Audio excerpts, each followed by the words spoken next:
भैया, आपके हिसाब से माँ बाप के बुढ़ापे का सहारा कौन होता है, बेटा या बेटी? इस सवाल का जवाब किसी को खुश कर सकता है और किसी को दुखी।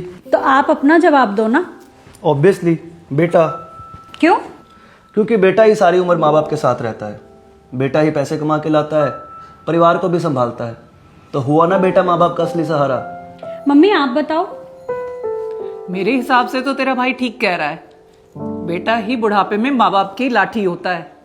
बेटियां तो शादी के बाद पराई हो जाती हैं, और बेटा ही तो होता है जो बुढ़ापे में माँ बाप का ध्यान रखता है। भाभी अब आपकी बारी, आप बताओ आप क्या सोचती है इस बारे में? मुझे तो लगता है कि बेटी होती है। और आपको ऐसा क्यों लगता है? क्योंकि बेटियां समझदार होती हैं, माँ और बाप दोनों की फीलिंग समझती है, और लाडली होने की वजह से वो माँ बाप का सहारा भी बन जाती है। तो मेरे हिसाब से तो लड़की। सेम पिंच भाभी, मुझे भी ऐसा ही लगता है कि माँ बाप के बुढ़ापे का सहारा बेटियां बनती हैं। पापा अब आपकी बारी। 2 वोट बेटे को है और 2 वोट बेटी को। अब आपका वोट डिसाइड करेगा कि आप किसको जिताते हो। बेटा मेरे हिसाब से ना तो बेटा बुढ़ापे का सहारा होता है और ना ही बेटी। बुढ़ापे का असली सहारा होता है बहू। अरे तुम लोग मुझे ऐसे क्या देख रहे हो? मैं बिल्कुल ठीक कह रहा हूं। हम लोग बचपन से यही तो सुनते आए हैं, बेटा बुढ़ापे की लाठी होता है, बेटी अपने पापा का जिगर होती है। लेकिन जिंदगी की जब असली सच्चाई सामने आती है तब पता लगता है कि बुढ़ापे में जो सबसे ज्यादा साथ निभाता है वो बहू होती है। बेटा शादी करता है, घर में बहू आती है, और उसके बाद ही तो शुरू होती है असली जिंदगी। रोजमर्रा की छोटी छोटी जिम्मेदारियां, सास ससुर की छोटी छोटी जरूरतों को वही तो ध्यान में रखती है, और वहीं से बहू बुढ़ापे का सहारा बनने लगती है। बहू ही वो होती है जिसे सास ससुर की रोज की आदतें, उनकी पसंद नापसंद, उनकी रोज की दिनचर्या धीरे धीरे सब याद हो जाती है। जिसे पता होता है कि सासू माँ को कब कड़क चाय देनी है, कब ससुर जी को दवाई देनी है। सुनने में ये छोटी छोटी बातें चाहे बहुत मामूली लगती हों, लेकिन सास ससुर के लिए ये बातें बहुत अहमियत रखती हैं।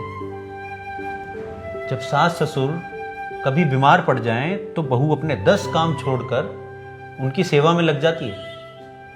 कब उन्हें दवा देनी है, कब किस चीज का परहेज करना है, उन्हें किस चीज से तकलीफ होती है, ये सब बहू ही तो देखती है। और दूसरी तरफ अगर बहू बीमार पड़ जाए तो सारे घर की रफ्तार थम जाती है। रसोई से लेकर दवा तक, चाय से लेकर खाना तक, सब कुछ इधर उधर हो जाता है। बेटा अगर कुछ दिन के लिए घर से बाहर चला जाए तो घर में कुछ खास फर्क नहीं पड़ता, लेकिन अगर 2 दिन के लिए बहू बीमार पड़ जाए तो सारा घर तितर बितर हो जाता है। क्योंकि घर की असली धुरी बहू ही होती है, वही तो सारे घर को जोड़ कर रखती है। बुजुर्ग माँ बाप को सबसे ज्यादा तकलीफ तभी महसूस होती है जब उनकी रोज की सहूलतें टूट जाती हैं। और उन सहूलतों का ध्यान कौन रखता है? अक्सर बहू। बेटे के पास प्यार बहुत होता है, उसकी नीयत भी ठीक होती है, लेकिन हर आदत, हर जरूरत, हर परेशानियों का हल निकालने की जो कला बहू के पास होती है ना, वो सबसे अच्छी है। इसलिए कई बार बहू बिना कहे ही उनकी जरूरत समझ लेती है। मैंने अपनी जिंदगी में ऐसी कई बहुओं को देखा है जिन्होंने अपने सास ससुर की सेवा फर्ज समझकर नहीं, दिल से की है।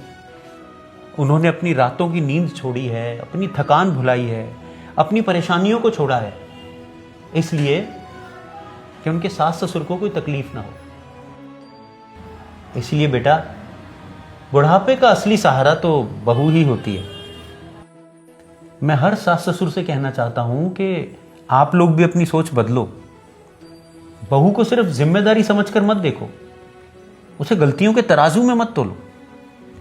अगर हम मेरा प्यारा बेटा, मेरी प्यारी बेटी कह सकते हैं, तो एक बार मेरी प्यारी बहू भी कहकर देखो, और देखना सिर्फ एक लफ्ज से उसके दिल में तुम्हारे लिए कितना प्यार भर जाएगा।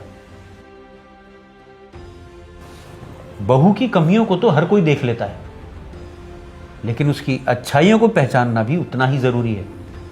उसे घर की नौकरानी नहीं, घर का मेंबर समझो। उसे इज्जत दोगे, सम्मान दोगे, तो वो आपके घर को संभालेगी नहीं, बल्कि उस घर को स्वर्ग बना देगी। जिस तरह से हम कहते हैं मेरी बेटी मेरा गौरव, अगर हम ये भी कहें मेरी बहू मेरा अभिमान, यकीन मानो रिश्तों में मिठास और भी ज्यादा बढ़ जाएगी। अरे वाह पापा, आपने तो सबको क्लीन बोल्ड कर दिया।